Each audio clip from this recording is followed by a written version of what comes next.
So let us have a quick recap of what we have done in our yesterday session. So we have seen how to apply Gauss law in complex geometry, and we came to a conclusion that the entire complex geometries can be solved using Gauss law without getting the pain of vector calculus or integration and differentiation.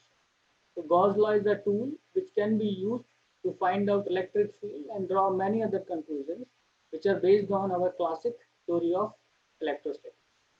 Then we have also seen what is electric potential, what is electric potential energy, and what is the difference between electric potential and electric potential energy.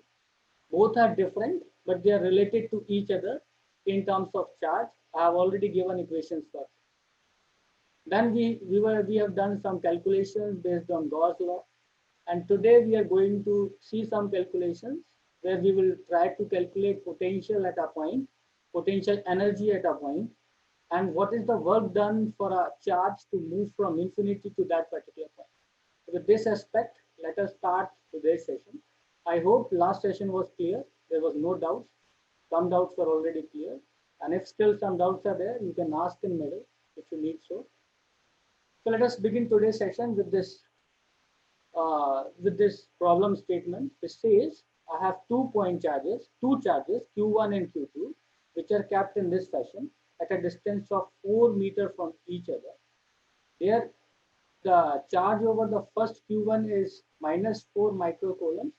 Charge on second one is on first is 1 microcoulombs, and for the second one is minus 4 microcoulombs.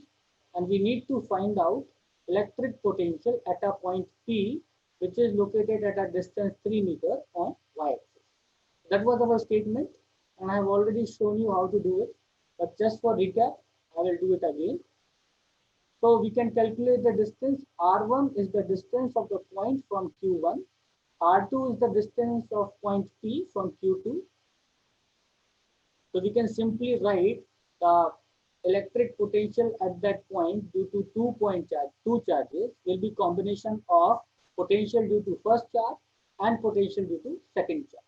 K is your constant, which is equivalent to 1 by 4 pi epsilon naught, which value I hope we have used many times. So there should be no confusion in that. It is equivalent to 9 into 10 to the power 9. Q1 is the charge on the first, Q2 is the charge on the second. Now you can see after calculation I get it as potential at that point is equivalent to minus 4.2 into 10 to the power 3 volts. So this is very interesting because one of the charge is negative. Q2 is negative, that's why we came up with a negative sign. So the overall potential at the point P will be negative in this. So I hope this was done in the yesterday's class. Today we will see some further concept related to charge and potential. So now let us think that there is for the same scenario and the same point, same charges Q1 and Q2. If I have a charge which is of plus 3 microcoulombs and that is taken from infinity and that is kept to the point P. So we need to calculate what will be the amount of work done by the external force, of course, such that that particular charge is coming from infinity and that goes to point P. So now the point under consideration is to find out what is the amount of work done when a particular charge of plus 3 microcoulombs comes from infinity and is placed at the point P. So now the scenario is we have a charge which is coming from infinity and it is getting at point P. So let us see how to find out what will be the work done over here.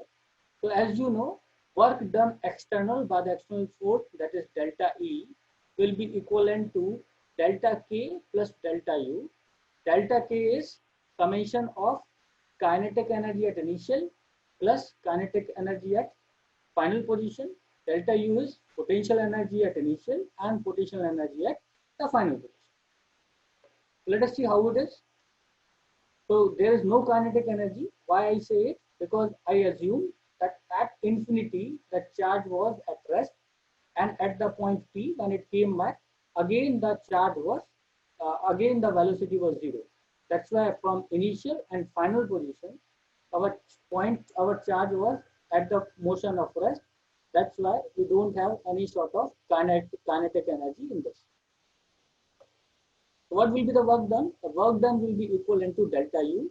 And you know from the concept that delta U is equivalent to Q3, that is charge, into delta V, where delta V is potential difference between these two charges. We have already calculated the potential difference will be Vp minus V infinity. V infinity is a very large distance. And from the definition of potential, we say if the charge is at infinity, then the potential will be 0. So V infinity goes to 0. So the overall work done will be equivalent to Q3, which is the charge of the charge, which is coming from infinity and set at a point P. So in the statement, we have already mentioned that is plus 3. And Vp, that is the potential at this particular point. What is the potential? We have calculated in our previous example, because question is not changed, problem is same. So calculation, we can take it from the previous case. That comes to be minus 4.2 into 10 to the power 3. So the total amount of work done by some external force is minus 1.26 into 10 to the power minus 3. So what do you understand by this? That the work done is negative. It means the external force was negative. The work was done by the electric field, which was generated due to these two charges, and this electric field has pulled this charge Q3 from infinity to this particular point. So actual work was done by the electric field because of the concentration of charges, two charges Q1 and Q2. We have generated some amount of electric field. To know the concept, because of charges, we will have electric field. And that electric field forced this charge Q3 to come to this particular point.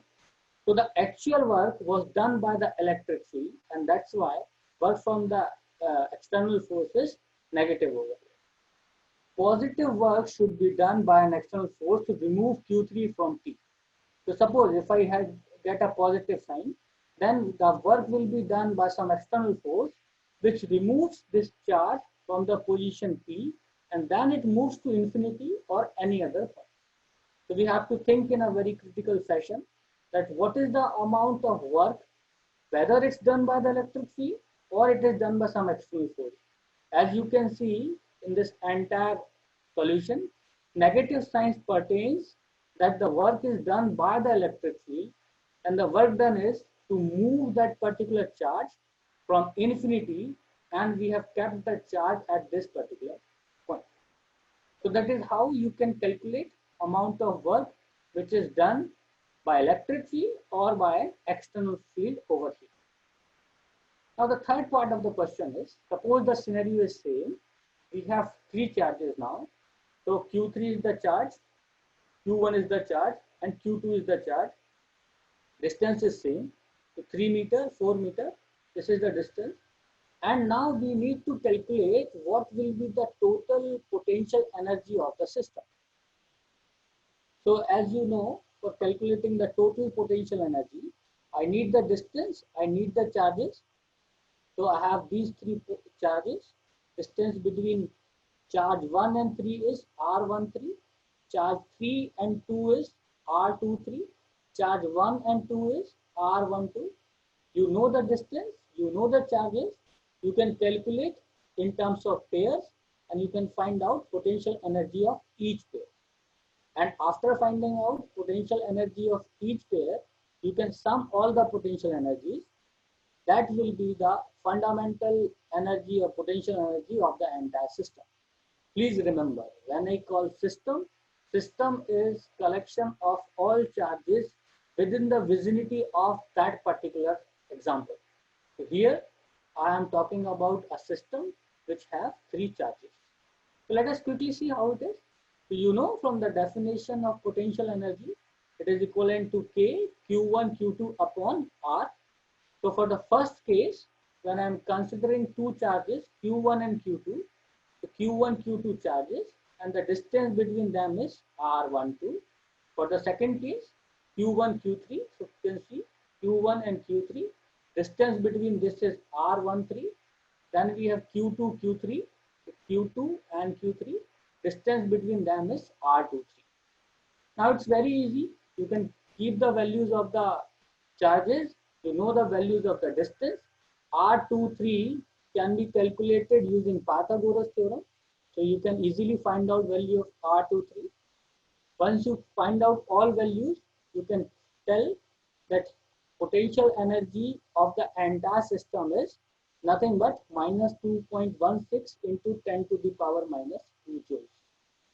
So that is how you will be able to calculate potential at a point, potential energy of a system, and the work done by an external force, or you call as work done by the electric field, to locate the point from an infinite point or from a definite point to a particular point in the vicinity of the space which is under consideration. You can see over here, this is the system. This point charge was initially at infinity, then it came over here, and then we were able to calculate what will be the total amount of potential energy of the system. So I hope there is no question in terms of calculation of potential energy, potential or work done over a particular charge, from moving the charge from infinity to a particular point in the vicinity of the space. Any questions? You can pop up the questions, otherwise I will move ahead.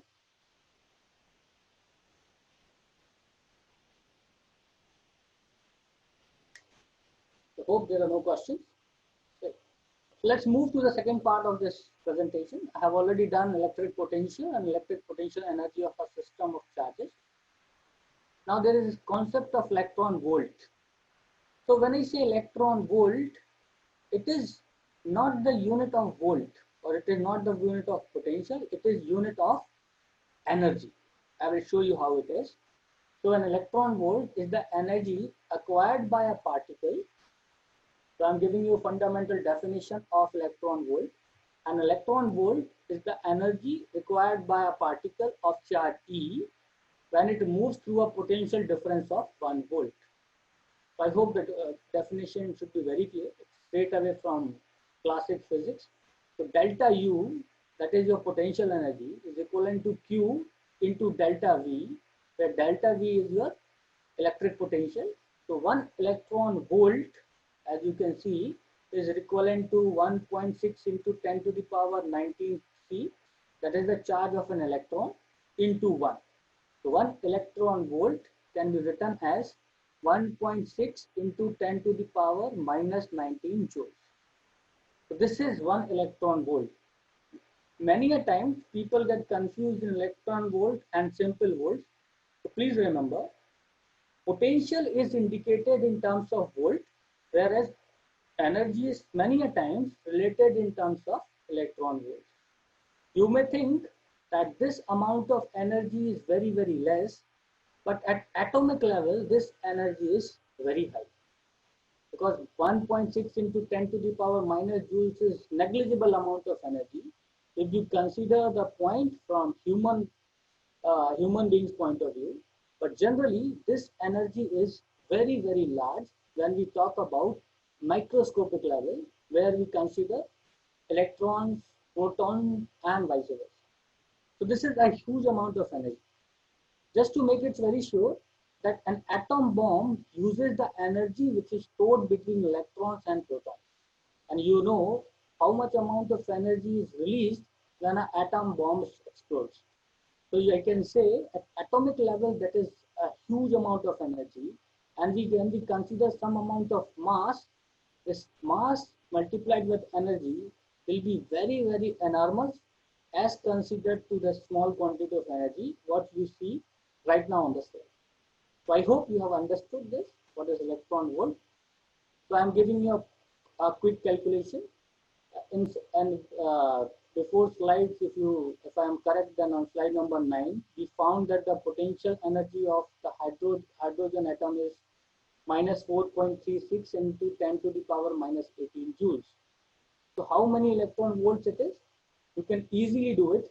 You have the conversion formula. You can simply convert, and you can say potential energy of hydrogen atom is, or hydrogen combination of electron and proton is minus 27.2 electron volts. That's simple calculations. I don't think there is any issue. But if you remember from your chemistry or from +2 classes, you would have heard about that the ground state energy of hydrogen atom is minus 13.6 electron volt. But as per our calculations, we are getting it as minus 27.2 electron volts. Actually, the ground state energy of the hydrogen atom includes positive kinetic energy of electrons, which happens to have a magnitude of half the potential energy. So when we add kinetic plus potential, you will exactly get it as minus 27.2 electron volt, which is the actual ground state energy of an hydrogen atom. So I hope this is being done in +2. Just summing up the concept and giving you some idea about how to calculate potential energy, how to uh, convert something in electron volt, from electron volt to joules and all. I hope these concepts are very clear. So you can convert something from joules to electron volt and from electron volt to joules. So if any questions are there with this particular concept, then you can pop up the questions. Otherwise, we can start the session for the next lecture. So any questions?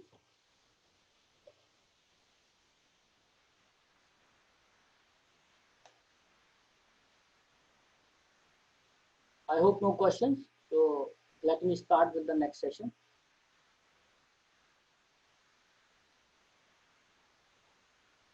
So we know how to calculate electric potential. Let me start with A10 today.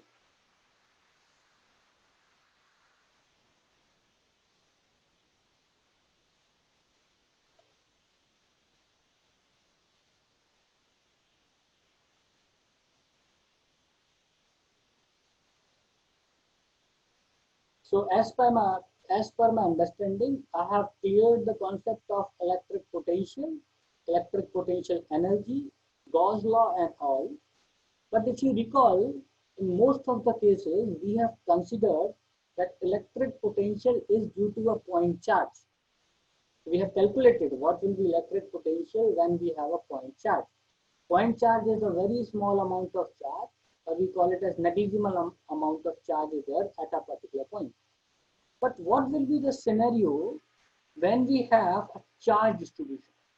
When I call charge distribution, there can be linear charge distribution, or you can call surface charge distribution, or even we can have volume charge distribution.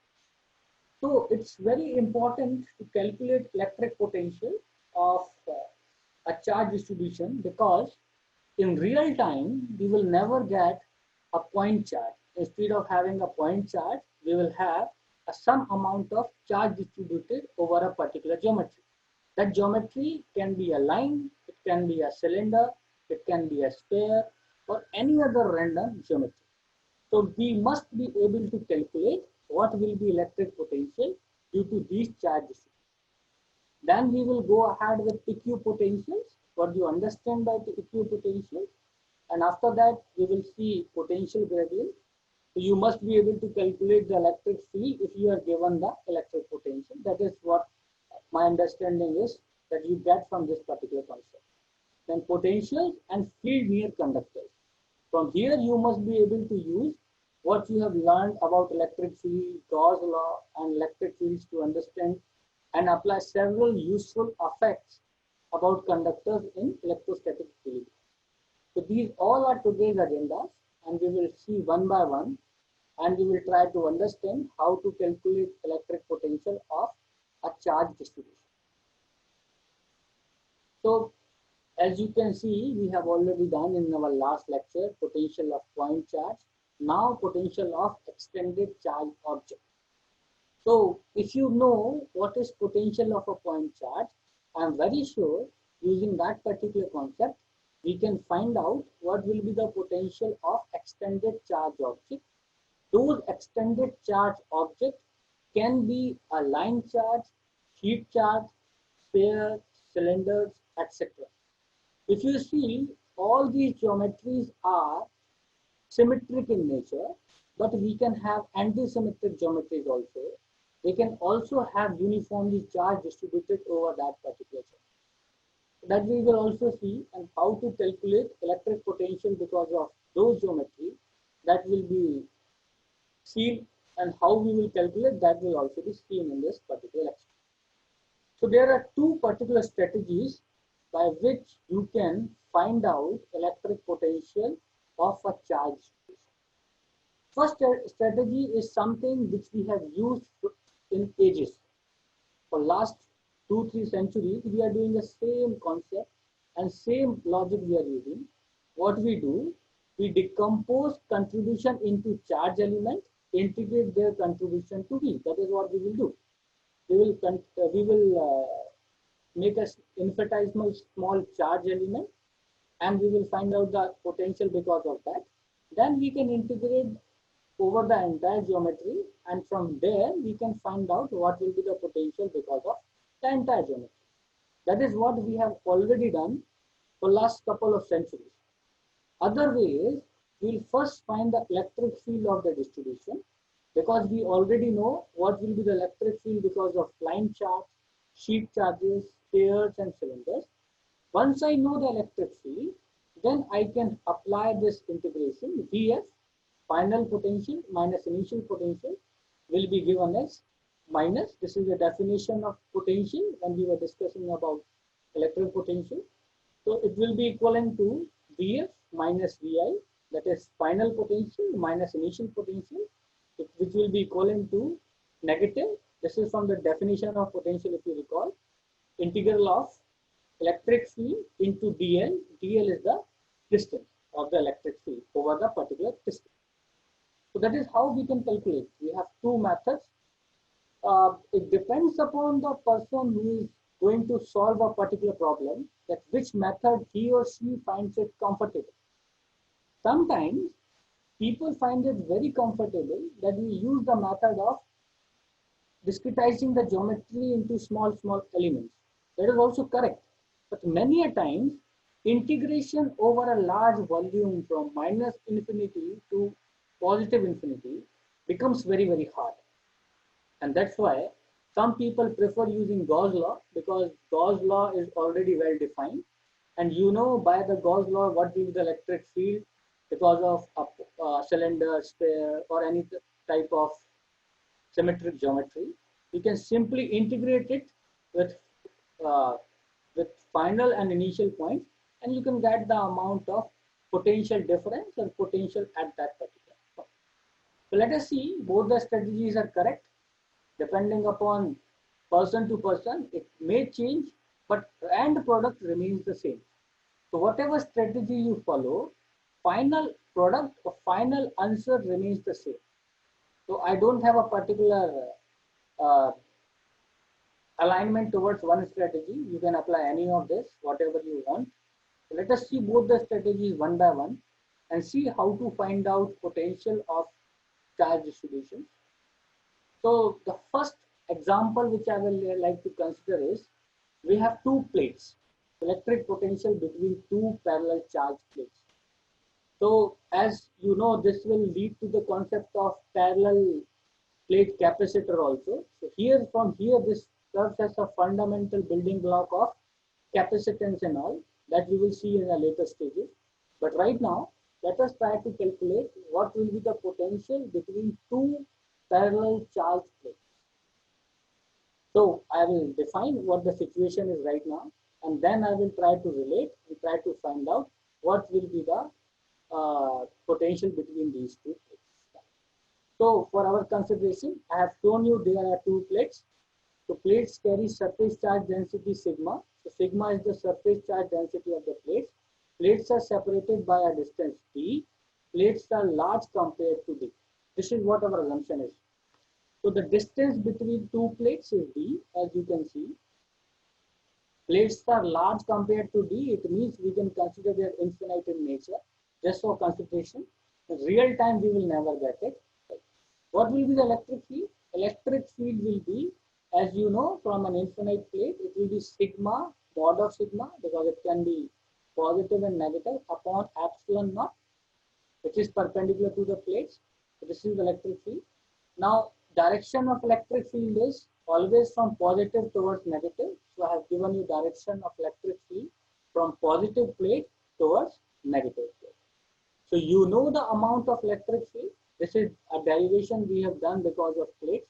So I don't think there is any issue with understanding what will be the electric field because of an infinite plate.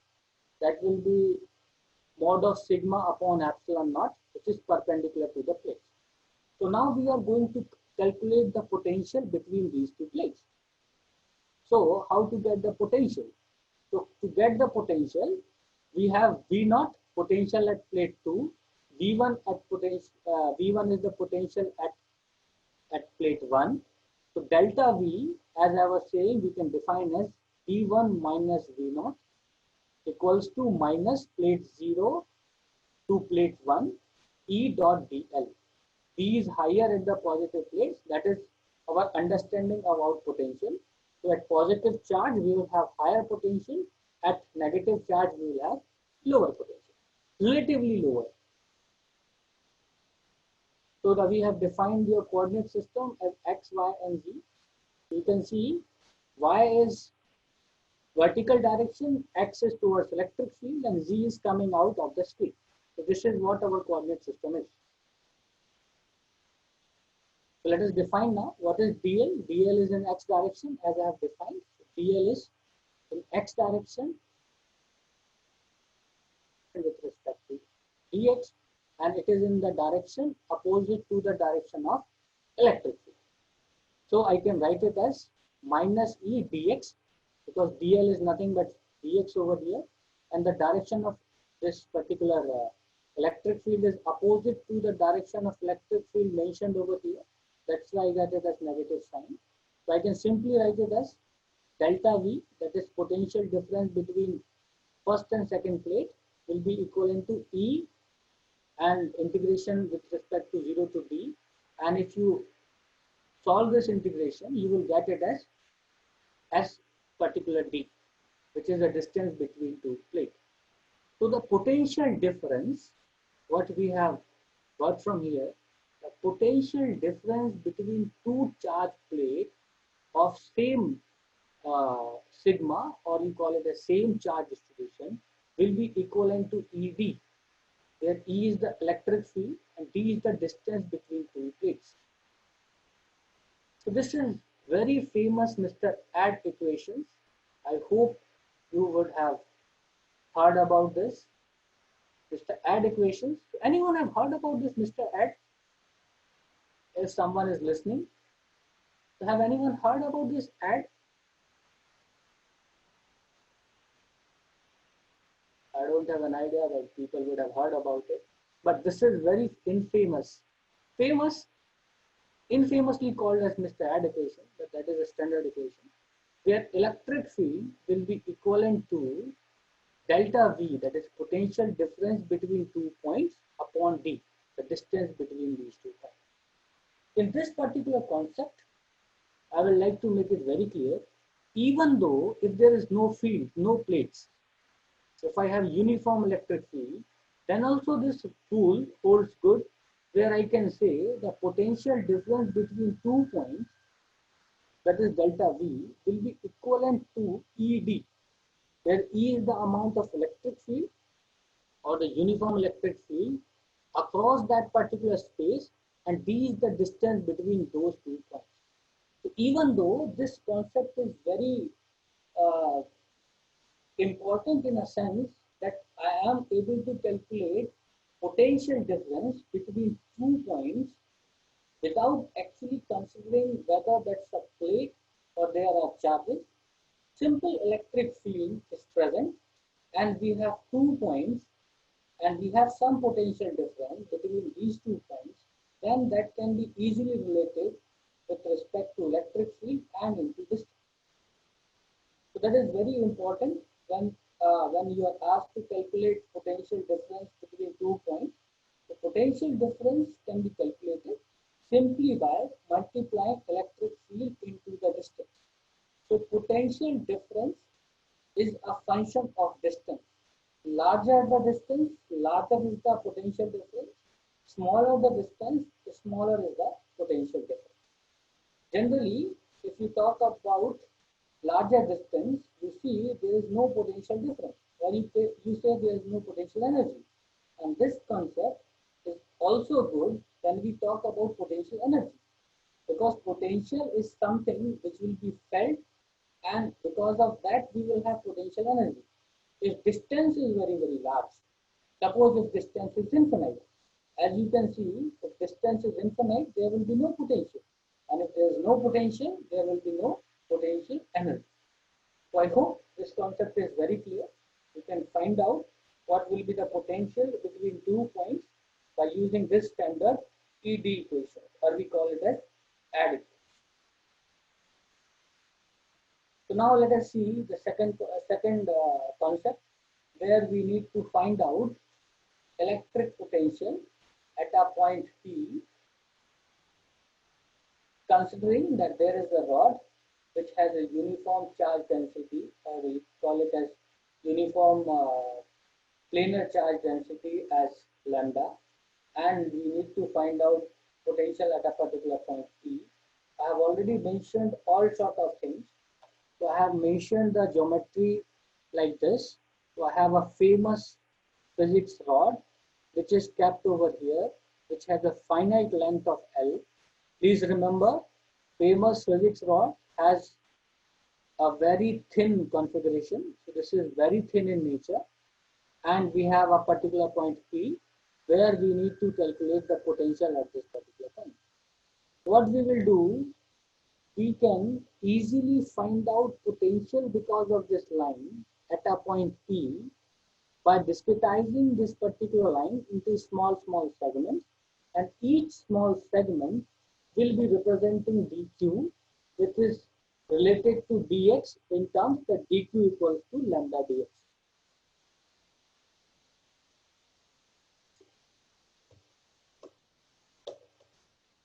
And even lambda, which is planar charge density, is equivalent to q upon L, where q is the charge, L is the length of this.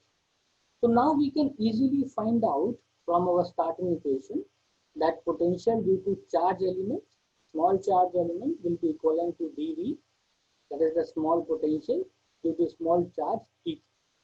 So as you can see, dV equals to k dq upon r, where r is the distance between this dq and p. So I can easily write it as dq as lambda dx from the definition of dq. So I write it as lambda dx root of x square plus d square. So from Pythagoras theorem, I can easily write r will be equivalent to d, that is d root of d square plus x square. So d is the point, which is d is the distance from the bar to point P in y direction. X is the distance of small dq from 0 of x coordinate, and we can write it as dv as k. K has the same meaning as 1 upon 4 pi epsilon naught. Lambda is linear charge density, x and d are coordinates. Now we have got value of dv. So if I got value of dv, I can write v as nothing but it is integration over the entire rod. That's it we have to do. So integrating over the entire charge element will give you the potential at that particular point. So I can easily do the integration. There's no issues in doing integration. I hope you are very much aware about the mathematical operators which we use. So I can write v as integration over the rod, that is from 0 to L. So 0 being the smallest point and L being the largest point, or we can call it length of the entire rod. So let us integrate it from 0 to L. K is a constant, lambda equals to q upon L, where q is the charge, L is the length of the rod, and finally you have got this particular expression. So we know now what potential will be equivalent to kq upon L, 0 to L, integration of 0 to L of 1 upon root of x square plus b square in x direction. So we give it a point as dx. Now, physics point of view has completed over here. So we have done what physics says, what will be the potential and all sort of concepts we have applied. The only thing remaining is to integrate and get a final concrete answer for it. So I hope integration can be learned from standard mathematics, and you can find out what will be the integration of this particular value if you apply the concept of mathematics. So I will simply show you the solution. I hope you know how mathematics works and how integration works, how to apply the limits and all. So I can write integral of this particular term I have taken from standard mathematics, which is equivalent to natural log of x plus root of x square plus t square. Please remember, I'm talking Ln stands for natural log, and natural log, I hope everyone knows what it is. So I have the integration. I can directly write it as in this particular formula. So this is how I can easily write it. So finally, you have got your answer as this particular value.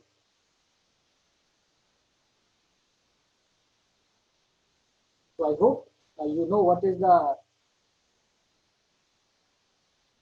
potential at a point P because of a finite form. So now we have terms known as K, Q, and L. Q is the charge, L is the length, K is 1 upon 4 pi epsilon naught, L is length, and D is the distance. So you can find out potential at a particular point P using this particular equation. Please remember, this equation is not true for all points. As points differ, this particular values will change. So this cannot be regarded as an official starting equation. This can be said as an official equation when the point is in this particular axis. If the point is at some other axis, then this particular equation will not be valid. So please remember this. And I don't recommend students to mug up these equations. It's always better to apply the concept, and if you even don't know how to get the final equation, you can apply all concept and the intermediate step, and then finally you can get your answers in your exams. So I hope this is very clear. This was our second example. Now let us see our third example, how to calculate potential at a point P because of ring.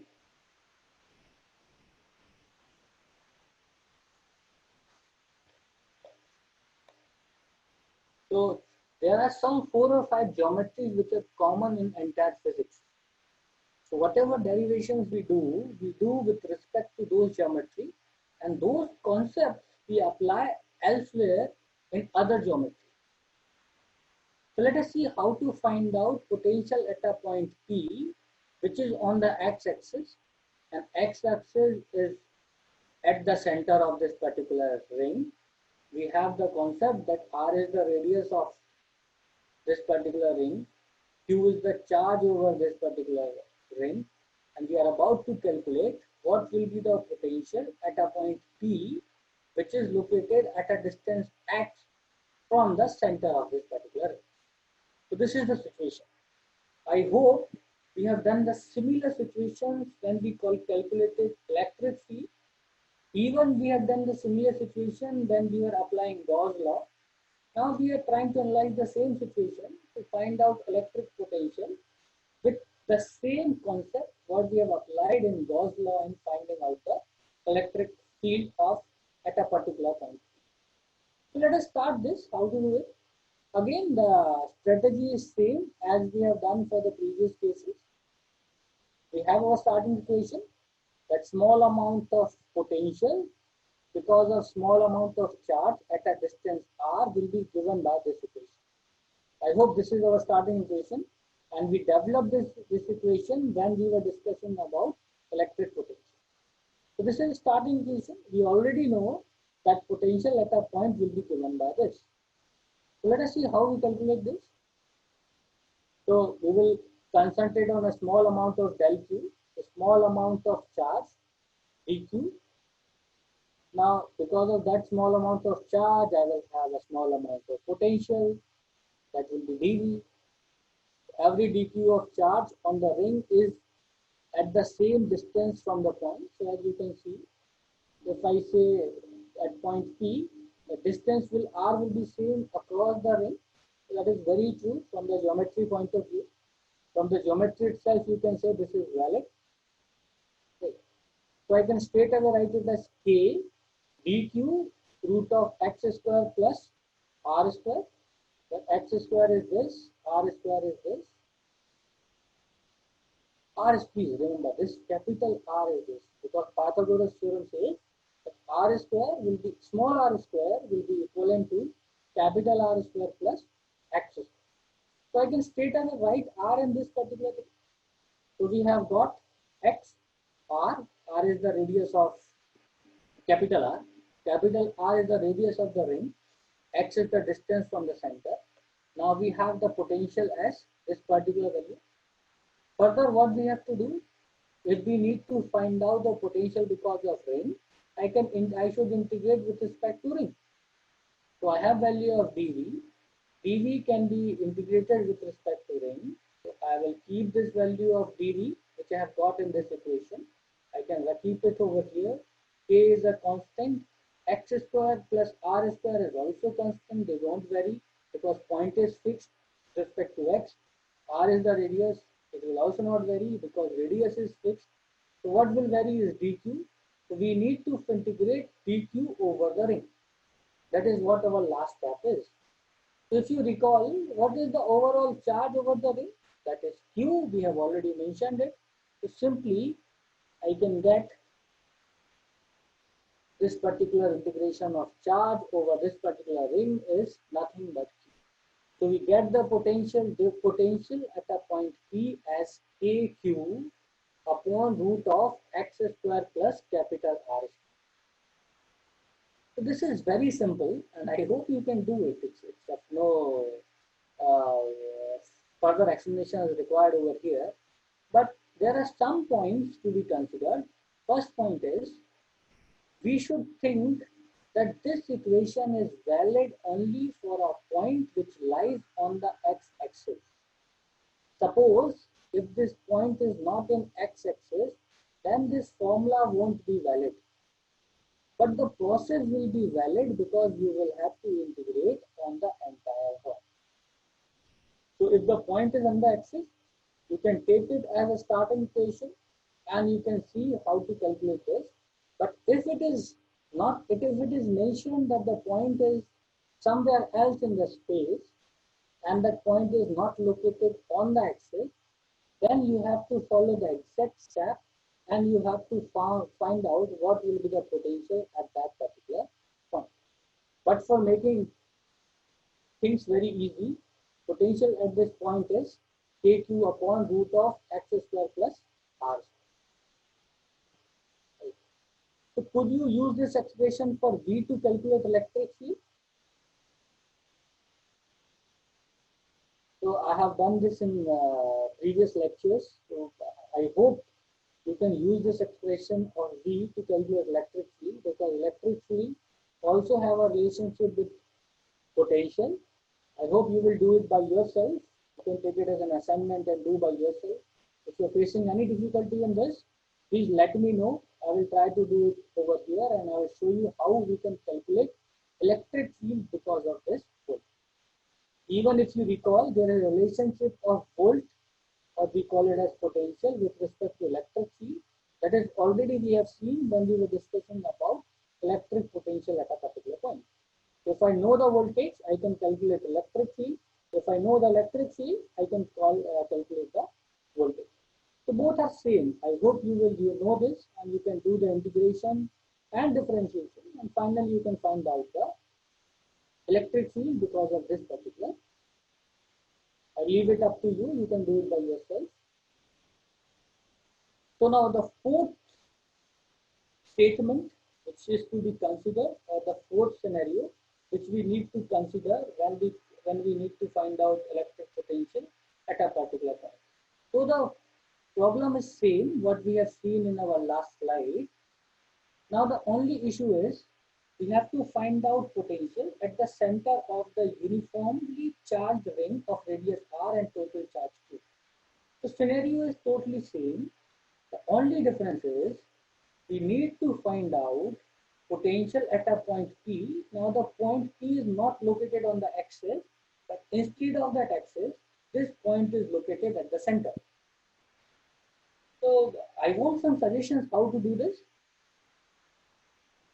The only difference over here is that now the point is located at the center, and in the previous case, as I can show you, in the previous case, you can see the point was located in the on the axis.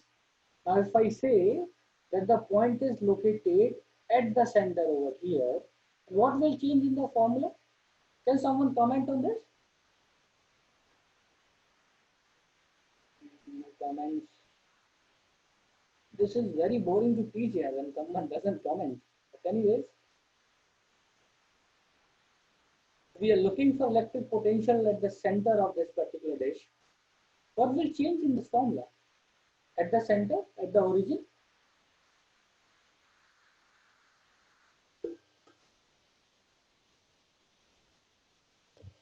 Let me see how there are people, they are listening people or not. There are some people, of course, they are listening, but I don't know. That's anyways. Fine. So actually, since we are talking about the origin, x will be 0. That's it. If I make x to be 0 at this particular point, then I will be able to calculate the potential. So I can straight away either write x equals to 0 and I get that equation. But I recommend instead of doing that, you should do the entire mathematics and then you should be able to calculate the potential at the center of this particular thing. So how to do it? The formulas are exactly same. We have dV, that is the small amount of potential because of small amount of charge, which is dq. So dV will arise because of dq. So dq is a small charge I have located over there. The small charge, because of that small charge, I will have some amount of dV at the center. Every dq of charge on the ring is in the same distance from the point P. So the distance is r over here, as you know, we have done in the previous case. So I can straight away write it as k dq upon r. So the small r becomes the capital R over here. Now you have to just integrate over the ring. So that is what we have to do. So simply integrate over the ring and the total charge over the ring is q. So I get it as kq upon r.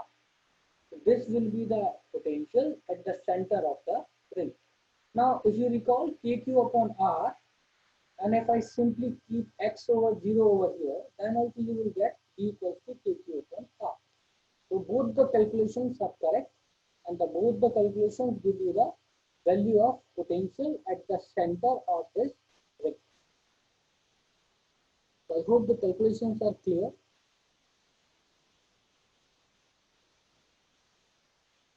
Any issues with this? No issues. I don't think people have any issues with these things. Anyways, but we'll keep on going. I don't know. So you can calculate potential at a point 0 at the center of the ring. As you can see, that value gives you kq upon r. So this particular potential is a function of r. If r is infinite or the ring is at infinite, then again we can say potential will be 0 because something upon infinity will give you 0. So these are the points we need to consider when we are considering potential at a point because of uniform charge. So now let us see our typical dish, which is having a particular per unit area as a charge per unit as sigma and total charge is q. So we have to calculate V at a point P along the central axis of the disk.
There was some technical issue. I don't know what happened, but still we'll continue this. I hope my audio is clear and you are able to listen me. Okay. So we have already found out what will be the potential at a point at the center of this ring. So we have done the math and we have found out that it will be equivalent to kq upon r.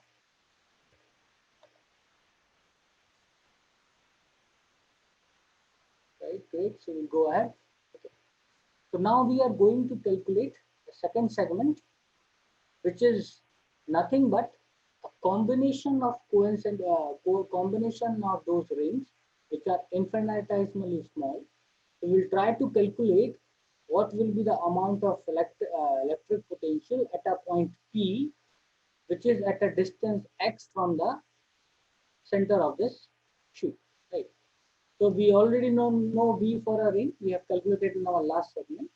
Area of the ring of radius r dash. So r dash I am pertaining to the radius of the ring, and the thickness of dr dash is dA. That will be 2 pi r dash into dr dash. Charge of the ring is dq. So dq equals to sigma into dA, where dA is area. Area I have already calculated.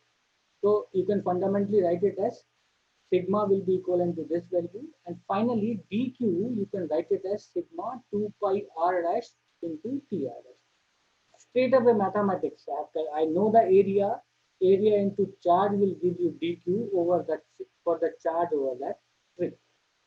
So each point is at a distance r. So this is the r, and r is nothing but root of x square plus r dash square.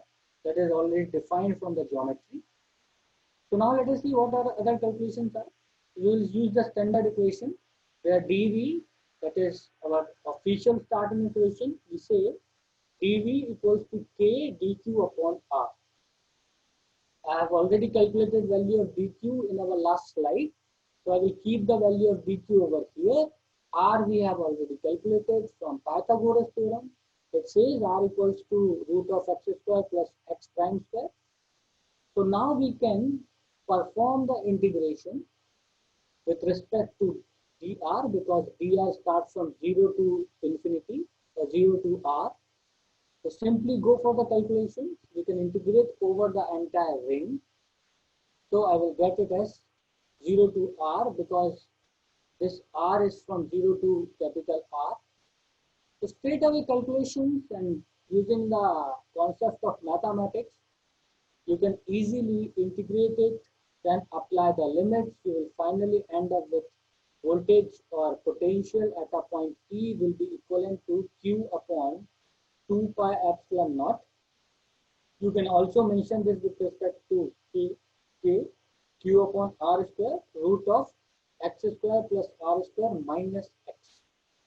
So this is what potential at a point P, which is located at a distance x from a circular disk, will look like. So it is much of mathematics. As you can see, it's about integration, it's about getting the limits, it's about various small segments. But once you become familiar with maths, and I hope we all are engineers, so we must be very familiar with maths, mathematical operators, so you can easily apply those concepts and you can get these equations step by step. Please follow these equations, follow the steps using your standard mathematical tools. You will get these all values, and these all standard derivations should be given in your standard books. You can refer to the book of Jordan and Balmain, or you can refer to the book of 8, or any other book like Quasar, Electromagnetic Theory by R.S. Harrington, or any other book. These all books have given you standard definition of potential at a particular point. This thing can also be calculated from our understanding of electric field, because you know what will be the electric field at a point P because of a disk of a finite charge. So you can apply that concept and you can integrate with respect to EDL. That can also be done. But I want to make you very sure that how to find out potential at a point, because using these mathematical tools, gives you understanding about the concept, that what are the various parameters we are considering.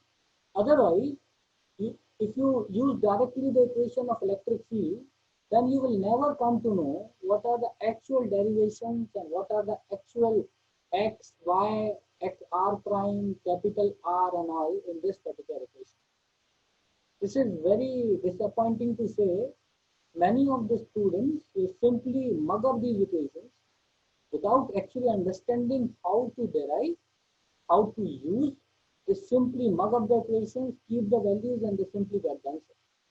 And such type of students, I'm very sure, they are never able to get application of these concepts. And that's very important. In our research fields, we used to apply these concepts for solving a bigger picture or for solving a bigger problem. So I hope you have got it. Let's see. It's enough of talking. I will move ahead with some other concepts. Okay. So you can write it with this. Now the same question what I have asked in the case of ring, can you use this expression for V to calculate E? On, well, will you get the same value what we have got in lecture number 3, as I have already discussed this, what will be electric field at a point P because of this particular sheet. So I hope you can use it, and I am very sure you will end up with getting the same value what you have got in the previous question.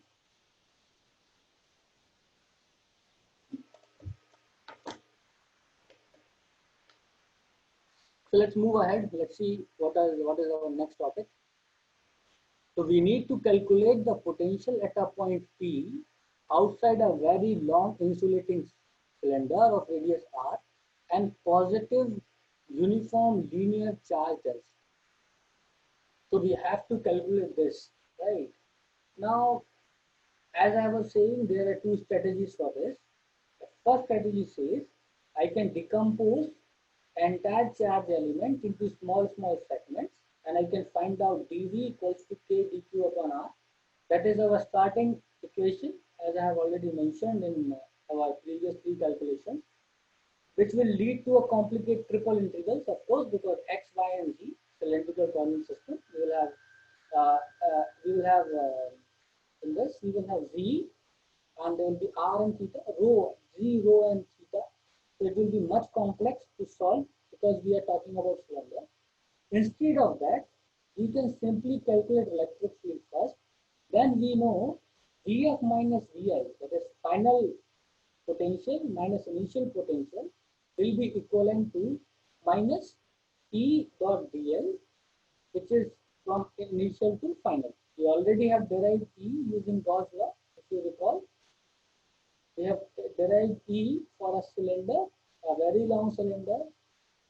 I hope you have recalled the derivation. You know what is the amount of electric field at a particular point P, which is located at a distance D from those cylinder. So I will do it. I expect you remember this.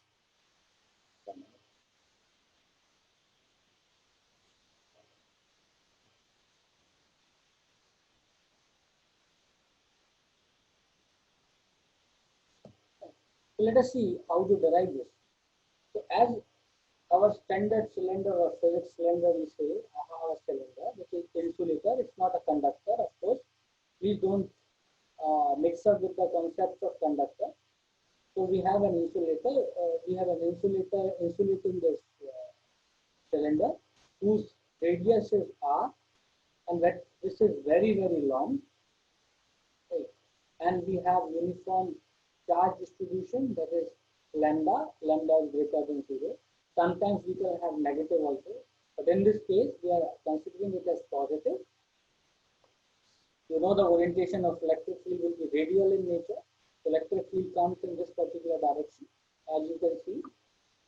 I hope this thing is already known by you, that the action of electric field will be perpendicular to the cylinder, or it will be in the direction of the area vector. So area vector will also lie in the direction of electric fields, as you can see. So now we have two distance. If we consider potential at 2 points, first point is r equals to r. So we are talking about a point which is on the surface of the cylinder, and another point where r equals to a, That is the point where we are about to calculate the potential. So we will calculate potential difference, that is will be VA minus VR. So let us see how to do it. So we already know this equation. I won't derive it again.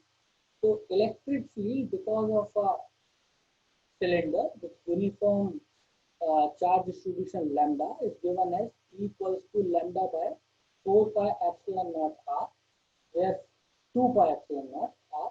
So that 1 upon 2 pi epsilon naught is nothing but K. So I can write it as delta V is equivalent to this. So this is by the definition of potential what we can write. Now we need to simply calculate R to A. That is from R to A. So potential difference between A minus R. So VA minus VR we are about to calculate. So it's very simple. I can just use our mathematical tool. VR is the vector which is going towards A. So I can write PL will be nothing but VR. So this is what VA minus VR. So potential at A minus potential at R will be equivalent to VAR, which can also be written as delta VR to A. So what is we are doing? Initial position is R and final position is A. I can integrate from R to A. So this VR is integrating from R to A. You can simply see the calculations. E is a function of R because electric field goes in radial direction. So I can simply integrate, and after integration, you can see you can have the calculations, and finally I will get it as log of R from R to A. Keeping the limits, I will straight away write it in this particular fashion, and then your equation becomes VR minus VR, where VR is any arbitrary distance. It can be A, B, C, or D, whatever you consider. So we got it as lambda by 2 pi epsilon naught log of capital R upon small r. So if the potential at on the surface is 0, then I can straight away write that the potential R will be equivalent to lambda upon 2 pi epsilon naught natural log of R upon small r. So this is what our understanding is. It's lots of mathematics, and I feel simple presentation would work for you because you need to understand each and every step very, very clearly so that you will have your fundamental concept of mathematics built on in physics. So I recommend you use some standard book to see the entire derivation from point to point. I tried to mention every point, but still how those points are considered, please try to understand those. So this is the thing which we need to know. If V is 0 at the surface of the cylinder and decreases as you go further out, this makes sense because V decreases as you move away from the positive charge. Because volt or potential is a function of distance. If distance is large, potential will be 0. So that is what our understanding is. So these are the possible concept which you can derive from the derivation what we have done. VR minus VR, so this is the surface, will be equivalent to this. If we try to use V equals to 0 at R equals to infinity, then this will be the scenario. Another reason why we cannot use this is because dV equals to K dQ upon R will give you something which is related to infinity. So some other things you can note it down. I will give you 2 minutes to read it out so that you can further understand this. So please read it out and try to understand by yourself. I have given this relationship to with respect to our book, but I don't think you're following the same book, so you can understand this from any standard book.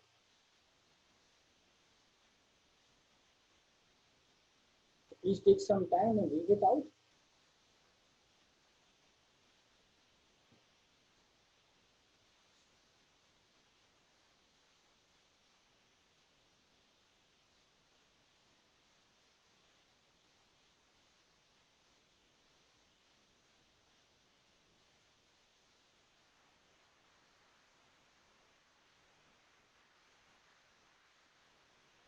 So I hope there are some people who are still listening and understanding things. Well, I would like to say something regarding this. It is involving lots of mathematics, as you can see. So people, those who are interested in electromagnetic theory, waves and propagation, they have to deal much in mathematics. So I recommend you brush up your concepts of integration, differentiation, and all sort of small concepts. Initially, I have dedicated 3 or 4 lectures on simple coordinate systems and understanding the operators and all sort of things. But still, it is highly recommended. Then you all please try to understand fundamental concepts of mathematics and understanding of positive and negative.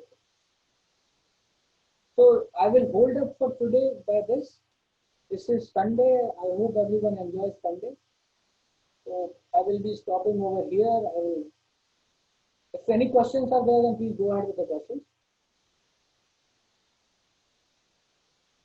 If there are no questions, then that's all from my side for today. We'll continue the same from tomorrow. No questions? If there are questions, then please go ahead. Okay, I don't know, Mohit. I'm not aware about this because this is handled by TechCube, so it will be better to ask this question with Madhurima. Madhurima will give you a complete answer for this. Well, anyways, that's all from my side. Happy Sunday. Enjoy your Sunday.